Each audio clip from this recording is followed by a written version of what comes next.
వర్షాకాలం స్టార్ట్ అవడంతో గ్రామాల్లో సీజనల్ వ్యాధులు స్ప్రెడ్ కాకుండా ముందస్తు చర్యలు తీసుకోవాలని డిప్యూటీ సీఎం పవన్ కళ్యాణ్ పంచాయతీరాజ్ గ్రామీణాభివృద్ధి శాఖ అధికారులను ఆదేశించారు.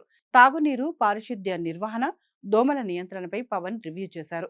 ప్రజారోగ్య పరిరక్షణను ప్రతి గ్రామ పంచాయతీ టాప్ ప్రయారిటీగా తీసుకోవాలన్నారు.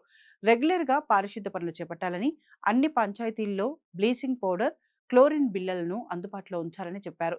వర్షపు నీరు, మురుగునీరు ఎక్కడ నిల్వ ఉండకుండా చూడటం ద్వారా దోమల వ్యాప్తిని కట్టడి చేయాలన్నారు.